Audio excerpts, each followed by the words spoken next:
And we are back for what we hope to be an exciting, entertaining, and informative hour of local television, or as we like to say in the business, TV. It is the 24th day of May, 2022, according to my calendar. That means it's Tuesday. I'm Dan Kuntz. Thanks for starting your day with us. High clouds, 52 degrees. We're under the influence of high pressure, but it's not a dome of high pressure, which keeps the bad weather away for an extended period of time. It's a flat ridge of high pressure. It's going to allow some clouds to slide over the top of it. Still, nice day today. Pretty nice day Wednesday. Things start changing on Thursday. Things really start changing on Friday, just in time for the Memorial Day weekend. We're going to cool back down, cloud back up, increase the chance of rain. Weather forecast is on the way. It was very busy in the newsroom yesterday. Mondays are typically fairly busy, but yesterday was really busy. A lot of news to touch on. The Mariners won a game. Go figure. Speaking of baseball, we'll be talking Apple Sox baseball with Storm and Joel Norman during the sports segment. And last week, our very own Jefferson Robbins had to sit down with local attorney John Brangwin to talk about the conflict between what many attorneys believe should be driving under the influence of marijuana and what the state Supreme Court says is driving under the influence of marijuana. It's not like alcohol. It's a different kind of a legal hair splitting that's going on there. John Brangwin has a pretty strong opinion about that. He sat down with Jefferson Robbins last week. We'll have that conversation in its entirety in the back half of the program. Let's begin our festivities at 2 minutes after the hour with our cameras around the valley. Of course, the one at the tip of Wenatchee Heights begins it. And it's like what we've been showing really for the last few days, East Wenatchee getting a great deal of the attention. We have no problems with that. I used to call it the cross camera. It's really not next to the cross anymore. It was adjacent to the cross. It's been moved a few hundred feet to the east. That happened about a year ago, so I'm not really calling it the cross camera anymore. If that's okay with you. Good morning to East Wenatchee. Camera number 2. We are off to, oh, there you go. There's the West Kashmir Bridge. That thing is huge, by the way. I drove by that the other day on the way up to Leavenworth. That's a pretty sizable project. In fact, it's the biggest public works project ever in Chelan County history. They're expected to have it open and ready for traffic come September. That's sort of the Hay Canyon camera, by the way, looking down on the Goodwin Bridge or the West Kashmir Bridge or the new bridge or whatever you want to call it. It's the bridge. It's the new bridge that's going in, and the Wenatchee River runs below it. Camera number 3. Oh, that's a stunning view. I want to say that's the monitor camera, but I could be wrong. That is the monitor camera, so we say good morning to the monitor area and the Wenatchee River and the highway looking out. That's just, look how green we are. Normally we're start baking out a little bit on the foothills. That's not the case, of course. It's been unbelievably cool. Yesterday's high, 72 degrees. Our normal high for Monday, yesterday, 74. So, we've now gone 19 consecutive days with our daily high temperature not getting to normal. By the way, yesterday, 72, the warmest day of the year so far. It took us 143 days to get to 72 this year. And finally, camera number 4. Up to the lake we go. A couple more little things about the weather I want to mention. That's, is that the Upper Butte camera we're using? Looks like it might be a little breezy up there. Last year at this time, by May 23rd, so we'll count yesterday as well, we had 72 degrees or warmer than that 19 times by this date last year, which is about normal. This year, we've hit 72 once. And a friendly reminder from the Chelan County PUD, the lake is not where it is going to normally be. Memorial Day weekend. This is taking a very long time for the snow to melt and to fill up the lake.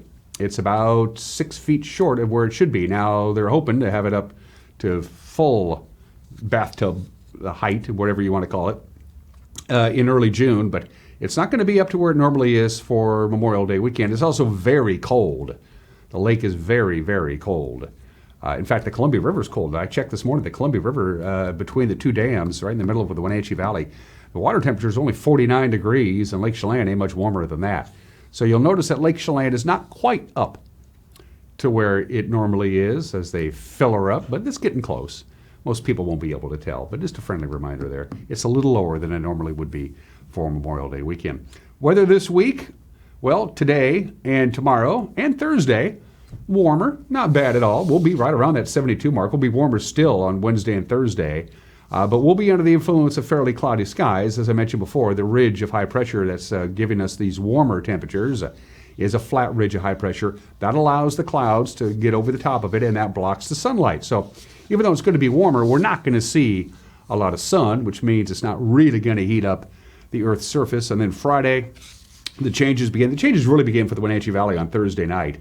By end of Friday, we're going to cool down. We'll see a chance of rain, and then a chance of rain Friday night and Saturday night and Sunday night. So fairly unsettled for Memorial Day weekend. And since we're almost into June, here is your long-term forecast from the Climate Prediction Center for the month of June. As you can see, we have about a 50-50 chance of just about normal, an equal chance of normal temperatures, and about an equal chance of normal precipitation. The one difference in all that is you can see the Puget Sound area is going to have a better than 50-50 chance of cooler than normal temperatures and right around a normal chance for precipitation. So that is the outlook, the long-term outlook for the month of June. It is, but we had the coldest April ever measured, and we're closing in on having the coldest May ever measured. From the National Weather Service. Here we go. Right around 71 or 72. Again, we hit 72 yesterday. Our normal high is 74. So our streak of consecutive days without getting to our normal high temperature could reach 20. It's possible.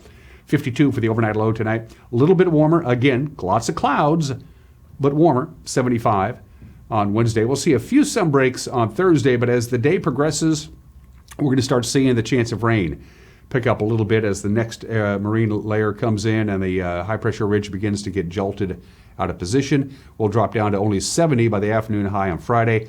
Cooler still on Saturday and Sunday with intermittent clouds and sun and rain and cooler than normal temperatures. Wow, cooler than normal temperatures coming up. Oh, I am shocked to hear that there's gambling going on in this establishment. Little Casablanca joke for you. 8 minutes after the hour, going to take a break, then we'll have your headlines on this Tuesday morning. You're watching Wake Up in Wenatchee Valley on the NCW Live channel.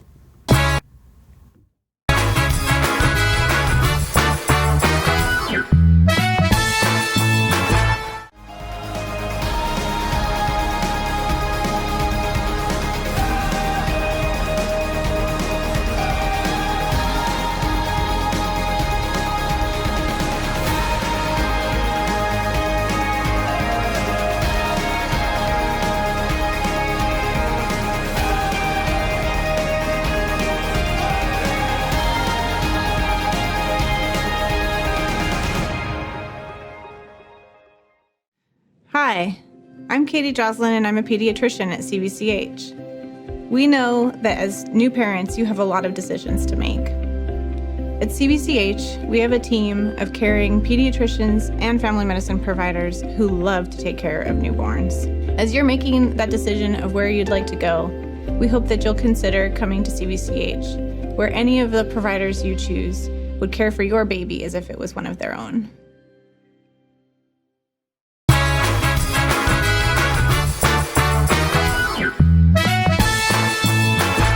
High clouds and 52 degrees. We'll be dealing with cloudy and mild temperatures today, tomorrow, and really into Thursday. By Thursday afternoon, the chance of rain increases. We're going to cool down and have rather unsettled weather for the Memorial Day weekend.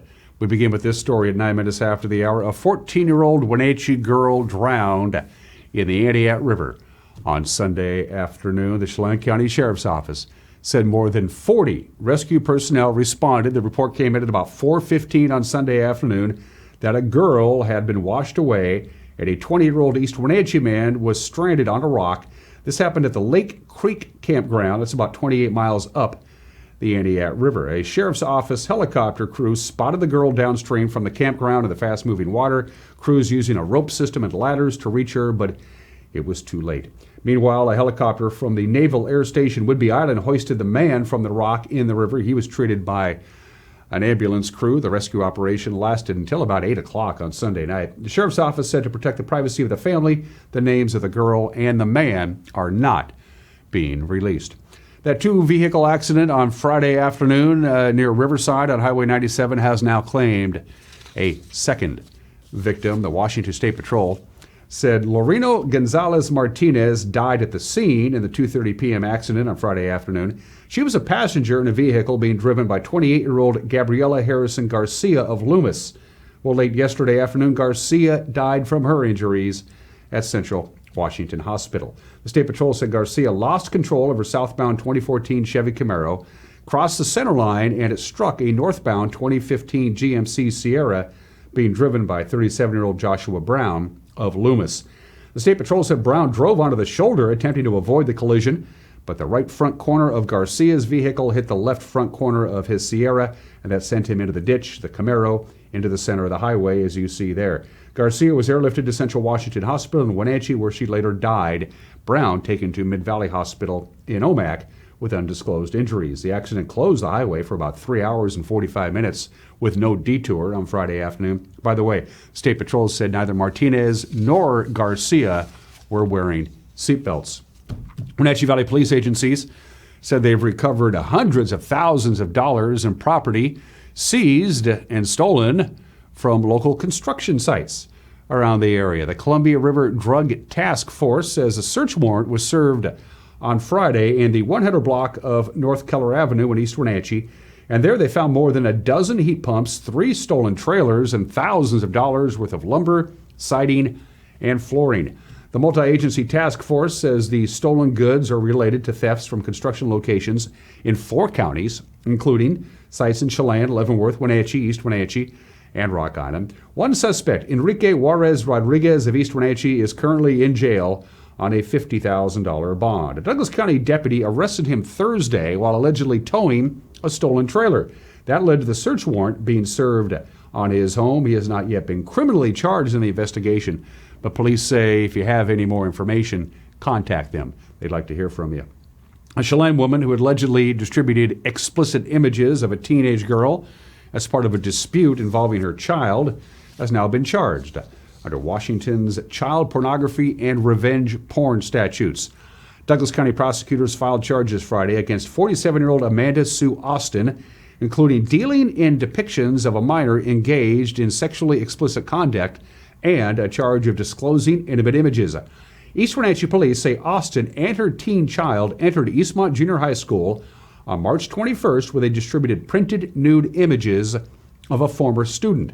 Now, investigators say the incident was part of an ongoing feud between the suspect's daughter and the other teenager.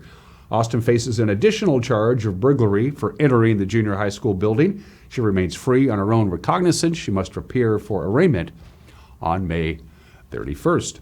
At a Wenatchee High School, a Wenatchee Valley College graduate is going to be one of 8 women competing in the Miss Washington pageant. It's going to be held next month. Jayla Young qualified for the pageant. She was crowned Miss Puget Sound in July. It's her second time competing for Miss Washington. She qualified as Miss East Cascades back in 2019. The Miss Washington activities begin Tuesday, June 28th, which happens to be Jayla's birthday. Representing Miss East Cascades at the Miss Washington pageant this year is Kenzie Hammond. And that is what's making news at 14 minutes after the hour. If today is any indication, as it was yesterday, we're going to have a lot of news to get to with Grant and Eric and Cal and Jefferson and Malcolm and, I don't know, a bunch of people come in and show up and do their work. They do it fairly well. With a preview, here's Grant Olson. Good morning, Dan. Coming up tonight on the NCW Life Evening News. If you liked the weather yesterday, you'll love today and tomorrow. I'll have all the details in your complete North Central Washington weather forecast. And in sports, Eric Granstrom has the high school soccer, baseball, and softball playoff picture, as well as the latest on the slumping Mariners. That and all the day's news stories coming your way tonight at 5, 6, and 10 on the NCW Life Evening News. We hope to see you then. Dan? Thanks, Grant. If you have a news tip, you want to drop us a note and say hi, look at the bottom of your screen. That's how you go about doing it. Yeah, our Facebook page, use the Messenger app. Our email address is news@ncwlife.com, or you can go to our homepage and click on the Contact Us icon. Mariners are back home after a miserable road trip, and they beat the A's. Everybody gets to beat the A's. Highlights coming up. Sports is 1 minute away. You're watching Wake Up Wenatchee Valley on the NCW Live channel.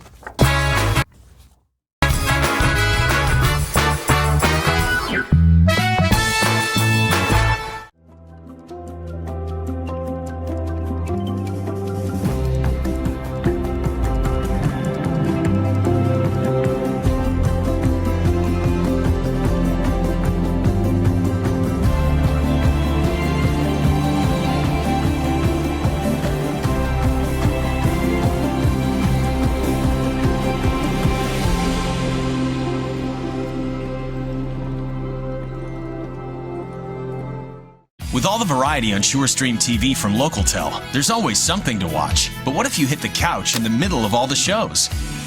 That's a perfect time to use the features Catch Up or Restart. Catch up on shows from up to 3 days ago, or restart your show from the beginning. Go to your guide and select the show to restart. Then play, pause, rewind on your schedule. Don't forget, SureStream TV from LocalTel lets you decide when shows begin.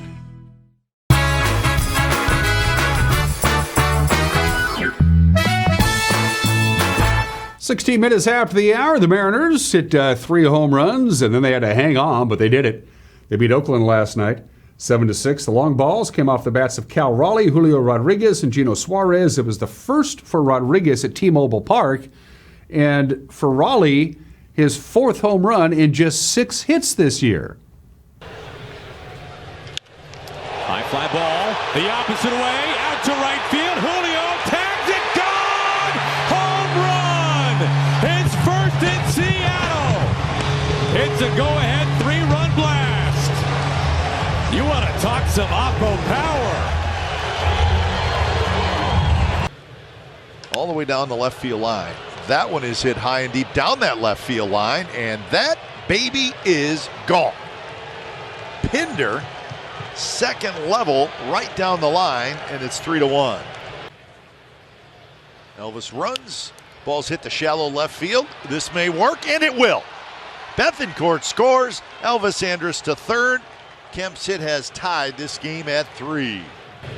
First pitch to Cal Raleigh. He swings and lashes this down the line, down by the pole. It's a fair ball. It's a home run. Cal Raleigh's last 4 hits haven't come back. All he does is hit dingers. Mariners take the lead right back. It's 5-3 Mariners. Out to left. Kemp watching, turning, gone. Home run. Number 9 for Suarez. And the Mariners are teeing off on Zach Loeb tonight. It's their 3rd home run.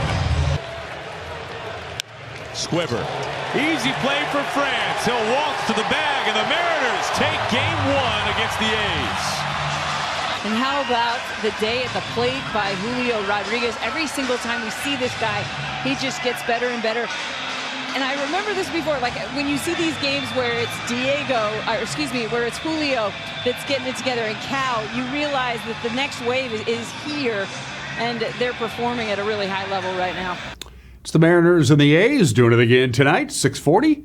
First pitch, George Kirby gets his 2nd start of his young career at home. All right, to the American League West scoreboard, courtesy of our friends at Les Schwab. Jose Ramirez had a 2-run home run, drove in 4. The Guardians knock off the Astros 6-1, but Houston still leads the West. It's a game over the Angels. Texas is at 3rd place, 7.5 back. Seattle 9 games out. They're 18-25. Oakland brings up the basement. We're just 10 days away from a new season of Apple Sox baseball. They open the season 1 week from Friday. First of 3 games in Bend, the home opener, Monday, June 6th, against Port Angeles. The voice of the Apple Sox, Joel Norman, says they've been doing a lot of prep work for what they hope to be just a return to normalcy at the ballpark. It's been a funky offseason to start with. We switched offices. We moved right next door. So right now, if you come into our new office, there's boxes everywhere. So we're in the middle of trying to move in that sense and also prepare for a baseball season. So it's been a hectic spring, but it's been a lot of fun. This is our favorite time of the year, this anticipation. It's going out, double checking everything with sponsors to make sure everything's set, chatting with fans, making sure we're selling the season tickets as well. But we think this is going to be a really fun year because I think like the rest of the world, as we kind of just experienced with Apple Blossom, things are finally starting to feel normal again. And I think that's what we're most excited about this baseball season. We had a lot of things we had to do last year to meet just league and state requirements. We felt we did the best of our ability. We understand there was frustration with that. But this year is going to be perfectly normal, back to what you're used to in a summer with the Apple Sox. And hopefully here this weather is going to cooperate. We were talking about that right when we got here, Dan. Eventually it's going to warm up and we're going to have some great summer nights at Paul Thomas Senior Stadium. So the Apple Sox have new offices. They have a new coach, too. Mitch Darlington takes over the helm of the Apple Sox. He is the athletic director for the Mansfield School District. He's just a really friendly guy who he's fired up for this season. Just from every conversation with him, he had been coaching some junior college baseball at Big Bend, kind of stepped away. He's been the athletic director up at Mansfield for the last few years, and he just kind of realized last year he wanted to get back into coaching. And for us, just the interview process, he was a natural fit. I'm thrilled to see what he's going to bring because every day he's talking about the season, telling us about roster updates, questions for us about things. His curiosity, enthusiasm are the things that fans are going to notice him about immediately. I think they're going to be really proud to have him as a head coach. For the Apple Sox, some familiar faces, some new faces, and you can meet them all June 2nd at FanFest. June 2nd is our free Fan Fest. It's from 5 to 7 p.m. When fans will arrive here, the Apple Sox will be practicing on the field. It's going to be your first time to see them in any action, and frankly, it's fun to watch them practice at all. There aren't many of those over the course of the summer with games every day, so that's a fun opportunity for fans. And then once they're done, they'll kind of come up and chat with their fans. A lot of times it's kind of still getting to know your host families, but it's other people getting to meet them, and it's always nice to see the kids kind of first getting a chance to meet the players as well. So that's going to be a lot of fun. And then we mentioned a chance to pick up season tickets as well, chance to purchase season tickets as well. We're going to have free food on hand as well. It's just that first welcome back to the ballpark night. And that's why we make it free. We want to remind you, hey, this is what summer's all about right here. And it's going to be a lot of fun. We do that, and the next day they're on the road, so it's kind of a way to kick off the season and wish them well before they hit the road. For more information on FanFest, go to the Apple Sox website.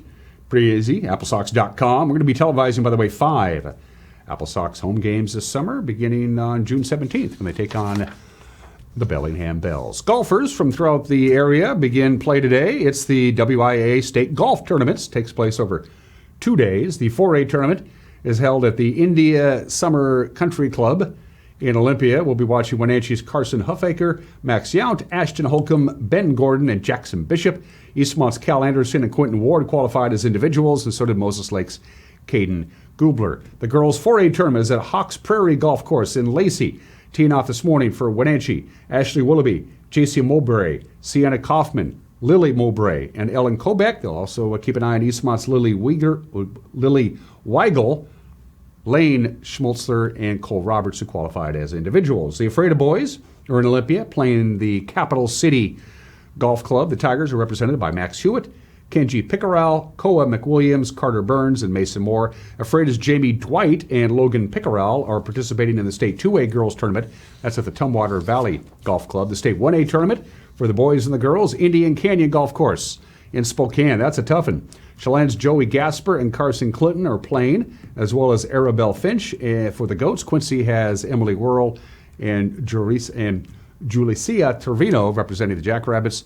And the small schools will be playing at Deer Park Golf Court at the site at the 1B, 2B tournament. And those are the golfers who will be participating from our local schools. Go get them. No 3-putts.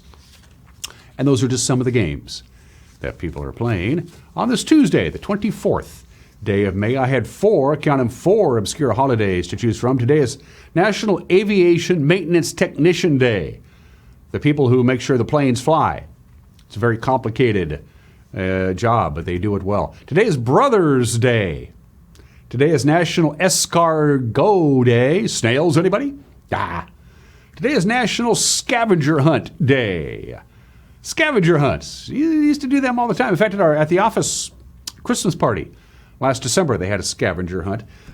We get to credit Elsa Maxwell, who back in the 1930s used to throw these huge elaborate parties for all the bigwigs, politicians, businessmen, celebrities, what have you, in New York City, and her parties always included a scavenger hunt. And of course, you had to go out and scavenge these things. You had to beg, you had to borrow, you had to creatively acquire them. You couldn't just buy them, of course. And of course, the first team to get back to home plate with all of the items they were supposed to get over the course of the day would be the winners. They don't have to be competitive. They can be collaborative. Last scavenger hunt I went on was a long time ago, but they had the team leader and then the riddle solver and that kind of deal. You can take on different roles. Scavenger hunts, good for families and friends. They're fun. I've discovered it's a lot funner to organize and plan out a scavenger hunt than participate in a scavenger hunt. And now, of course, with the advent of the smartphone, scavenger hunts have moved on to an entirely different level. Being in broadcasting, they used to get scavenger hunts. So people would come into the studios and say, I'm supposed to get a radio station bumper sticker as part of our scavenger hunt. We would always give them one. Happy National Scavenger Hunt Day today. I hope you find what you're looking for. Let's move on to today in history. They tried it in Roanoke in 1585. That didn't work out. In fact, nobody even knows what happened to the lost colony of Roanoke. That was the first English settlers to cross the Atlantic and take a run at it. That didn't work, but they tried it again on this date in 1607 in Jamestown, and this one worked. 100 English settlers disembarked in Jamestown for the first permanent English colony in America. About 80% of them died about 3 years later, mostly from starvation and disease, and they were about ready to give up and head back to England when, at the very last minute, a supply ship showed up, and they hooked up and they decided to stay. The first permanent English settlement that actually stuck around landed on this continent on this date in 1607. May 24th, 1883. That would make it 139 years ago today. The most famous bridge in the world, the Brooklyn Bridge, opened to traffic. It took 14 years to build the Brooklyn Bridge. 20 construction workers died in the process of building the Brooklyn Bridge. The guy who designed it and engineered it, he died. His son took over. He almost died. His wife ended up taking over and getting the deal done. It wasn't until 1915, which was 32 years after the Brooklyn Bridge opened, that it officially became the Brooklyn Bridge. It wasn't known as that before. When it was opened, it was by far the longest suspension bridge in the world, 4 times longer than any suspension bridge in the world. I remember the first time I ever went over the Brooklyn Bridge from Brooklyn into Manhattan, and you realize when you cross over that bridge, you cannot be going to an unimportant place. Happy 139th birthday to the most famous bridge on the planet. Happy 87th birthday to night baseball. May 24th, 1935, 87 years ago today at Crosley Field in Cincinnati, the very first night baseball game in Major League history was held. There were experiments with night baseball before. Didn't quite catch on. For one thing, how do you light up a field that big? But they figured it out in Cincinnati. The Reds beat the Phillies 2-1 in the first night baseball game. The idea was to increase attendance during the Great Depression, and it worked. Night baseball caught on. And by the early 1940s, everybody but the Cubs were playing night baseball. It came to Major Leagues 87 years ago today. 81 years ago today, during World War II, the 2 biggest, baddest battleships went at it. On Great Britain, the HMS Hood. On Germany, Nazi Germany, the Bismarck won. The Bismarck sank the Hood. All the crew members except 3 were killed, and the hunt began. Basically, every floating thing in the British Navy, their marching orders were go out, find the Bismarck, and sink it. We'll have more on this in just a couple of days. May 24th, 1961. That would make it 61 years ago today. Supreme Court had already ruled that you could not have segregated buses who traveled across state lines. That was against the Constitution. The people in the South, the white people in the South, said, "Great, Supreme Court, you made your ruling. I'll come down here and enforce it." The Freedom Riders said, "We're going to go ahead and make sure this works." And on this date, the Freedom Riders get on a bus in Alabama. They travel to Jackson, Mississippi, so they crossed the state lines. And as soon as they got off the bus in Jackson, Mississippi, they were arrested.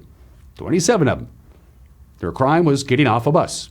They were actually charged with disturbing the peace for riding in a bus. It caught national attention, moved forward incrementally. It helped.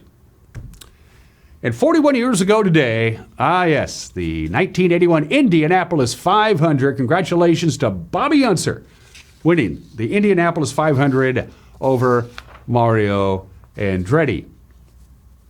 And then, as we move on to slide 2, 17 hours after the race, officials named Mario Andretti the winner of the 1981 Indianapolis 500. They say Al Unser passed cars on the infield while the caution flag was out. Well, Bobby Unser protested the protest. And finally, on October 9th, as we move to slide number 3, October 9th, 4.5 months after the Indy 500, they changed their mind again and said, no, Bobby Unser won. So Bobby Unser won, then he didn't win, and then he won again. They said basically they should have made up their mind on that day when the race happened and not waited all that time. Birthdays at the bottom of the hour. Not too many people get an era named after them, but she did. Queen Victoria, until her great-great-granddaughter, Queen Elizabeth II, surpassed her. She was the longest reigning monarch in the history of Great Britain. She was the queen of the United Kingdom from 1837 to 1901. So if you're the queen for 63 years, you get eras named after you. Queen Victoria, born in the state 203 years ago today. Tommy Chong. Happy birthday, Tommy, one half of Cheech and Chong. Tommy Chong is 84 years old today. If you know Tommy, do me a favor, call him up, let him know. It's his birthday today.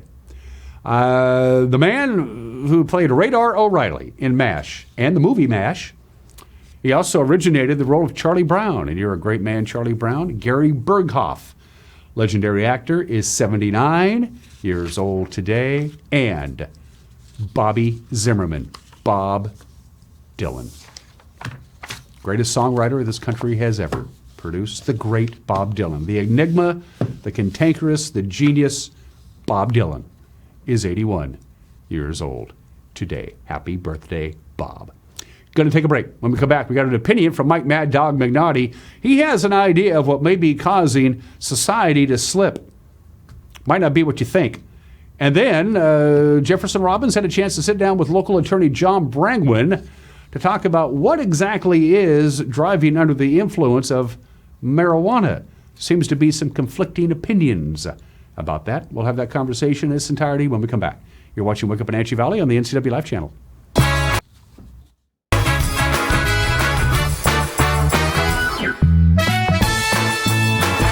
My name is Anaisa Lemus, and I teach at John Newberry Elementary. I had a tooth in the front that was just always causing me problems.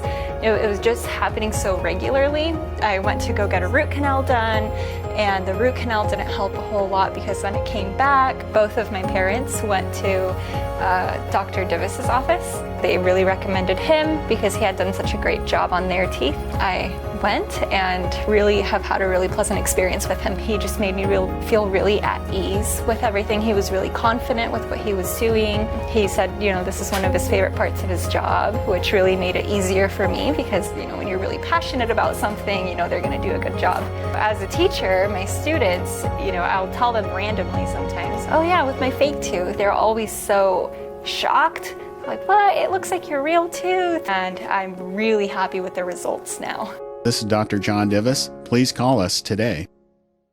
The Clearwater Saloon and Casino is the perfect place to meet in East Wenatchee. The Old West theme takes you back in time with casino gambling and poker tables. And now you can play the best games on or off the tables. Stop by and check out the new game room. All your favorite games and extended late night hours makes the Clearwater your best bet for a great time. And if time slips away having so much fun, stay the night next door at the Cedars Inn. It's all here nightly at the Clearwater Saloon and Casino in East Wenatchee. Welcome to Chelan Ridge Winery. I'm so glad you guys came today. At Chelan Ridge, we believe that a memorable experience is part of the journey, and that excellence in service and product make that journey a reality. As a family, we are dedicated to welcoming our customers, crafting award-winning wines and excellent food, and creating an experience you will want to return to. to again. Family is more than just a popular word here. It is a concept of warmth and acceptance that we wish to extend to all who visit our home. At D.A. Davidson in Wenatchee, they believe your investment success begins with a personalized plan. A plan that is the roadmap you need to navigate your way to living your best years in retirement. D.A. Davidson can help you create a plan so you can take the time to enjoy the finer things in life. Let the financial advisors at D.A. Davidson help chart your retirement future today. Are you frustrated because you feel like you aren't getting the internet speeds you pay for? One of the most common ways to test your internet connection is called a speed test. These are free and easily located on the internet and can tell you how fast your internet is. However, for certain reasons, these tests may not always be accurate. A speed test shows you how fast a file can be downloaded to the computer you're running the test on. However, there are many things that can affect the speed of that download besides the speed of the internet going into your home. A few of the things that can affect your internet speed are poor Wi-Fi signal, other wireless signals interfering with the wireless signals coming from your router, other devices in your home draining your bandwidth, your computer or phone running apps programs in the background that you aren't aware of, slowing your entire device. Any of these things can slow down your internet. Your internet is like water flowing down a pipe. There's a big pipe bringing internet to your local area, and a smaller pipe coming off of that bringing internet to your home address. Your router is just another pipe that brings the internet inside your house, and every device inside your home is like a pipe connected to the router. Just like with water, if any of those pipes along the way are too small for the amount of internet that needs to flow through for a family, the flow for everything down the line will be much slower. It's a lot like trying to push all the water going into your house through a small straw. Also, again, just like with water, if everyone in your home is using the internet at once, any individual device may not be able to receive the full flow of the internet. It's like your whole family trying to drink out of that small straw all at once. If you're struggling with internet that is slower than expected, make sure that all of the devices that your internet flows through are working correctly, and check all devices in your home for background programs that may be using the internet. If everything still appears to be working correctly, contact us and we'll be able to help. You've got a lot to do today. While you're out and about, remember to dispose of your unused medications safely and anonymously. It's a simple act that makes your home a safer place. Next time you're at the pharmacy, just place them in the drop box. To find a location, visit medproject.org. Attention RVers and campers! There's a huge RV liquidation event going on now at Click It RV of Moses Lake. Click It RV of Moses Lake must make room for new inventory arriving daily. There's a huge selection of top quality RVs that must be liquidated to make room for new arrivals. You're going to want to be at this event. Get to Click It RV Moses Lake's huge liquidation event. Get to Click It RV now. Are you going to be mad, bro? You probably already are. Get the best deals anywhere at Click It RV of Moses Lake. We guarantee it.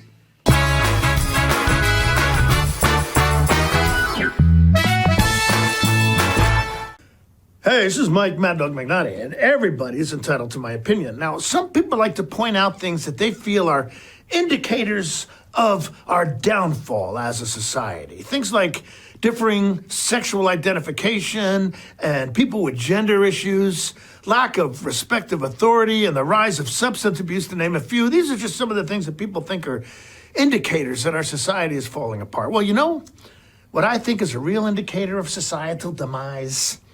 Storage units. My gosh, what is wrong with us that we have to accumulate so much stuff in our lives that first we need to totally negate the purpose of a garage and then have to leave our cars parked outside, but then we actually have to rent a space that a third world family would consider large enough as a 2-bedroom home in order to store stuff we aren't even using anymore. Now look, eventually your stuff is probably going to be featured on Storage Unit Wars, where some hillbilly has paid $250 to claim the stuff you thought was priceless and had to be saved. And to pay a monthly fee to do it. Oh my gosh. All right, this is Mike Mad Dog McNaughty, and that's my opinion.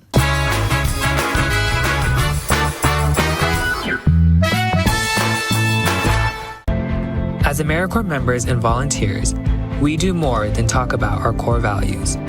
We take action and commit to making our community stronger. At AmeriCorps, my commitment to equity gives every student a strong start. Our compassion brings food and friendship to neighbors in need. My determination protects sparks in my community. Now more than ever, your community needs you. What's at your core? Learn more at AmeriCorps.gov.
Hi, I'm Chuck Dronan, Managing Member at Epledollin Retirement and Assisted Living. It's been a tough year for all of us, but especially for those working and living in senior care facilities. Over the course of these many difficult months, our staff at Epledollin has been vigilant in adhering to federal and state guidelines to protect and assure the safety of our residents and their caregivers. If you're in need of assisted living for a loved one, give us a call at Epledollin. We're here for you. I'm here at the Discovery Center at Rocky Reach Dam, where there's a ton of cool stuff to do. You can learn how the dam harnesses the power of the Columbia, walk inside a Native American Thule Lodge, and steer clear of disaster on the Rock Island Rapids. You can check out the new fish viewing space and even stare a salmon right in the eye. Explore all this and more at Chelan County PUD's brand new Discovery Center at Rocky Reach Dam, now open year-round. Getting ready for the boating season is easy with the help of Bob File Boats and Motors. Now's the time of year to upgrade your boat from a new motor, a bow mount, installing a state-of-the-art GPS fish finder, or just fixing your trailer lights. Make your appointment today. With marine technology changing fast, the service department stays up to date with the newest developments and factory certifications. Spend more time on the water and less time at the shore. Get ready for summer fun now at Bob File Boats and Motors. NCW Life Channel is your local TV station. We provide the latest news from around North Central Washington weeknights at 5, 6, and 10 o'clock with Grant Olson. If it's happening in your neighborhood, we have you covered with a staff of reporters who are always on call. Grant will also keep you up to date on the latest weather, and Eric Grandstrom covers sports. It's all on your local TV station, the NCW Life Channel.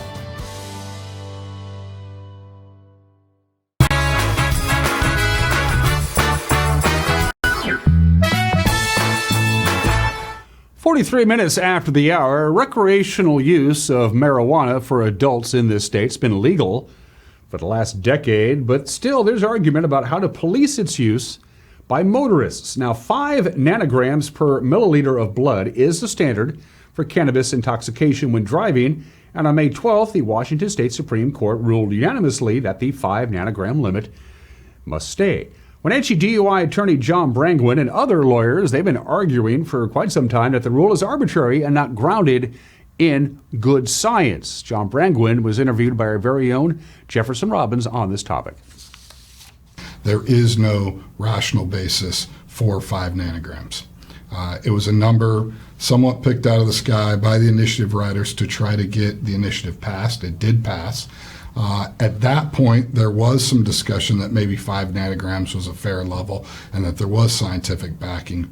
But in the 10 years that we've had legalized marijuana, we now know that there is no scientific basis for that limit. Alcohol is fairly consistent amongst the entire population in terms of its impairing effects at a certain level, our legal limit being 0.08. Alcohol tends to burn off at a fairly consistent level of approximately 0.015 per hour. Marijuana, the 5 nanogram legal limit, has no basis in science. It would be completely different for every person. And so what makes it vague is that you don't know what your limit is. So if you smoke marijuana tonight, you don't know what limit you've reached, and your impairment has really no correlation to any set number. And the Supreme Court in this decision essentially acknowledges that. They essentially say, yeah, we agree, it varies greatly between person to person. And so what the state Supreme Court did is essentially said, this is a strict liability law, and we're fine with it being completely unfair. Is this just a situation where we need more research into what cannabis does to human intoxication? We certainly do. I think the scientific community has already concluded that no matter how much research we do, we'll never have a number that is fair and makes sense for every driver. One of the difficulties in studying marijuana is that it's still federally illegal, so it's difficult for universities that would typically study this. If they receive federal money, which most all of them do, they run into problems with doing any testing about marijuana because it's illegally federally. Is it possible for a marijuana user, a cannabis user, to know that taking this edible, smoking this joint is going to get me to that point, to that 5 nanogram limit? No, that is the heart of the problem. You don't know if you're 5, 10, 20. If you smoke marijuana often, you'll probably get to the number more quickly, and you also don't know when it's going to burn off. You might be above 5 nanograms the next day. Up to 24 hours later, you may show it. But the Supreme Court has said that it is against the law to drive after consuming marijuana. If we boil it all down, they've said that's fine. We have a law that's strict liability. If you smoke marijuana, it shows recent consumption. What recent means, we don't know, because that'll be different for every person, but you can't drive if your blood is of over 5 nanograms, and you could have 5 nanograms if you've recently smoked, which may be as long as 24 hours ago. That would never happen in alcohol. You have to remember, every impairing substance, it is against the law to drive if you're impaired. Whether it's marijuana, whether it's alcohol, whether it's methamphetamine, whether it's heroin, whether it's glue, anything you can think of that impairs your ability to drive, it's against the law. Or prescription. Or absolutely prescription. Opiates are very impairing.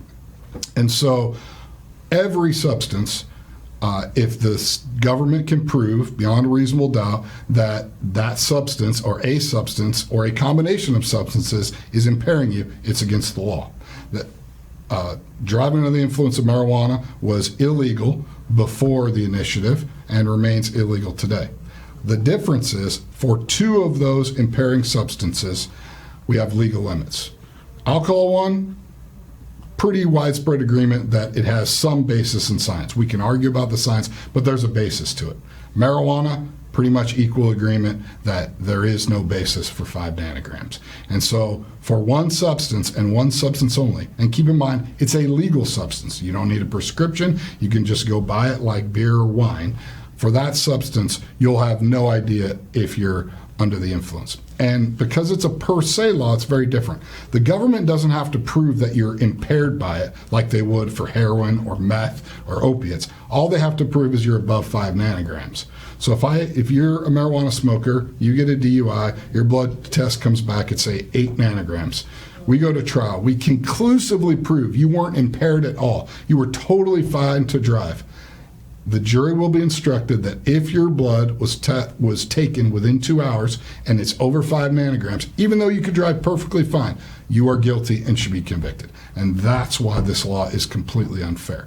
And as citizens, we look to have fair laws. We want all our laws to be fair in general, and we think that when a law is not fair, the Supreme Court or an appellate court of some sort would fix it. And that's what the Supreme Court in this case failed to do. They failed to fix a very unfair law, a law that is harder on African Americans and harder on American Indian population because they use marijuana more than whites. It's harder on whites than Asians because whites and Hispanics typically smoke marijuana more often than Asians. It is discriminatory towards women because they'll have higher limits, and it's discriminatory towards anybody with any obesity because the amount of fat you have in your body will impact the blood test as well. So it's unfair to a whole group of people. The Supreme Court ignored all of that. For drunken driving, we have roadside tests, sobriety field tests, and also breath tests that can be applied. How does one test for cannabis intoxication?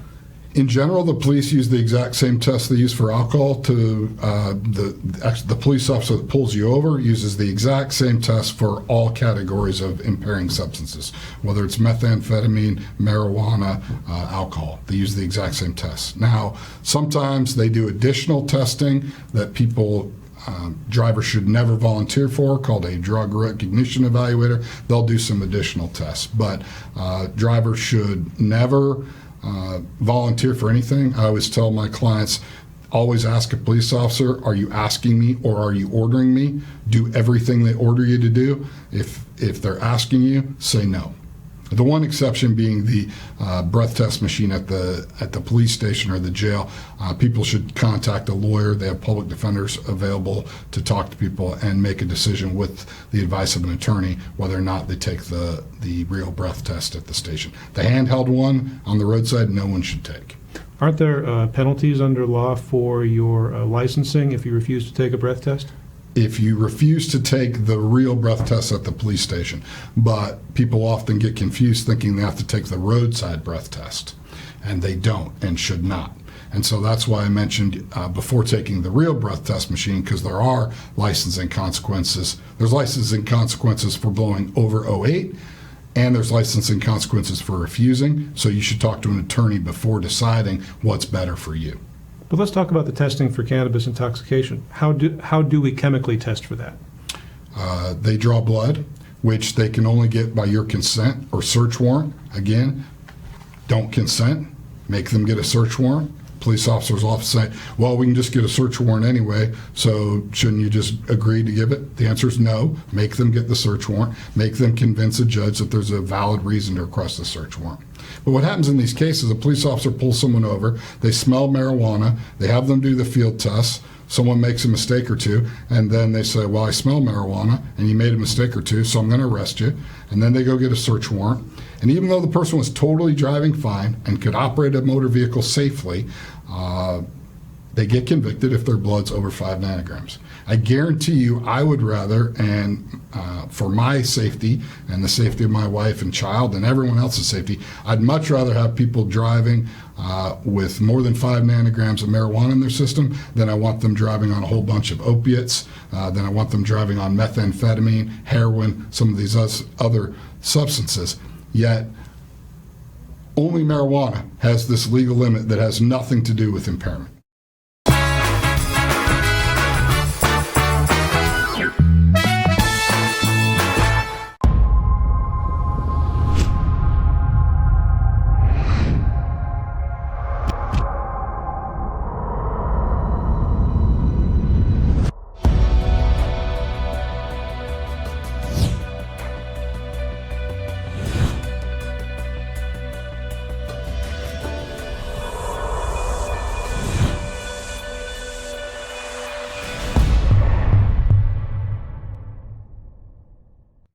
I'm Dr. Wayne Latimer. I'm a chiropractic physician. I have postgraduate certifications in both whiplash, trauma, and rehab, as well as sports medicine. The location is great. The light and the visibility, the 17-foot ceilings are fantastic. You can go into a lot of clinics, and it's very clinical. People really like the spa environment, so my whole premise was take a spa environment, add the very serious rehab, and give people an enjoyable way to get better over time. When you call Dick's Heating and Air Conditioning, you're calling on 35 plus years of experience in the Wenatchee Valley. Spending extra time in your home, you may have discovered an unwanted aroma. Stinky feet, pets, who knows what. Call Dick's today about installing their Train Clean Effects electronic air cleaner or a Rheem Halo ultraviolet air purifier. Either way, the air quality in your home will be improved. Proudly servicing all of North Central Washington, call 884-6444 today.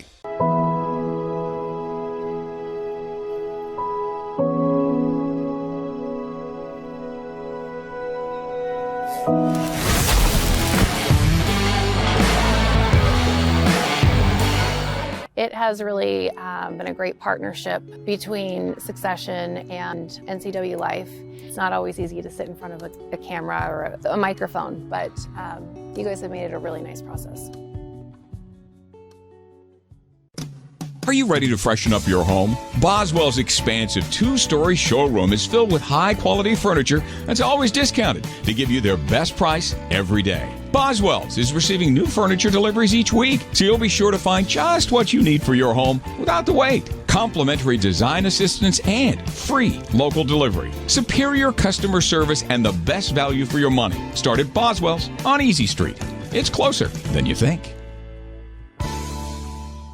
Find ageless beauty at Chelan Valley Skincare. Cindy offers the most up-to-date treatments for personalized skincare. If sagging skin or acne scars are some skin challenges for you, Chelan Valley Skincare offers non-invasive, non-surgical skincare. With up-to-date technology for shorter treatment plans, you'll benefit from Cindy's expertise to help you accomplish your skincare goals. Please stop by their website for details on all their services. Call Cindy today for your free consultation.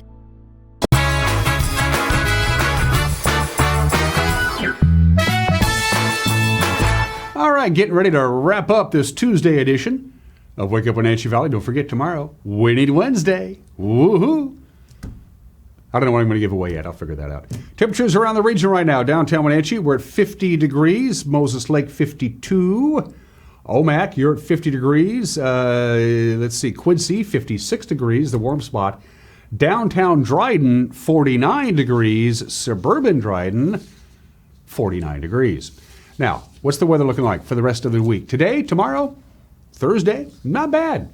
All things considered, we still can't bust out of this, give us some sunny, warm weather stuff, but we're getting there. If you're just joining us, I talked about this at the start of the show. Yesterday's high, Monday, 72. Normal high, 74. We've now gone 19 days in a row with our daily high temperature below normal. That 72 degrees that we hit yesterday is the warmest day of the year so far. It took us 143 days in 2022 to finally get to 72 degrees. By this time last year, we had 19 days when we got to at least 72 degrees or warmer, which is normal. We had the coldest April ever, and unless things dramatically change, we are closing in on the coldest May since they started keeping records. But not bad. Today, tomorrow, and Thursday, we're under the influence of a flat ridge of high pressure, so that means not particularly sunny. We're going to have filtered sunshine, the occasional sunbreak. For the most part, high clouds are going to be prevalent. That's going to keep our temperatures pleasant, but not necessarily warm when you consider the fact that the sun is not going to be peeking through the clouds today, tomorrow, and Thursday. Here's your long-term outlook for the month of June. For the entire month of June, things are looking a little bit better. We have an equal chance of seeing normal temperatures throughout the month of June, and we have an equal chance of having the normal amount of rain for the month of June. But you can see on the monthly temperature outlook for the month of June, the Puget Sound area is going to be cooler than normal and perhaps a little wetter than normal. If you don't like it absolutely brutally hot, don't go to New Mexico or eastern Texas. That looks a little on the warm side down there. That's from the Climate Prediction Center for the month of June, and they're usually pretty good about that. From the National Weather Service, here we go. I'm going to do it all over again. After 72 yesterday, right around 71 or 72 today. Again, high clouds prevalent all day, light wind, 52 for the overnight low. A little bit warmer on Wednesday, but still cloudy. right around 75, 54 for the overnight low. Thursday, one more day of lots of clouds, maybe a degree or two warmer still on Thursday. And then Thursday, late afternoon into Thursday night, things begin to change. That flat ridge of high pressure is not going to stick around. It's going to start moving out of position as the next system rolls in. By early Friday morning, we could wake up to rain. We'll get up to about 70 for the afternoon high. And then into the Memorial Day weekend, here you go. We're looking at 47 for the overnight low Friday night. Saturday for the Wenatchee Valley anyway. Partly cloudy, can't rule out a raindrop. High will be about 68, so we're going to cool back down again. 49 for the overnight low. By the way, the normal overnight lows this time of the year is about 51 or 52. Sunday, I should say, 67 degrees with mostly cloudy skies. There you go. That's it for us. We will see you tomorrow. Bye-bye.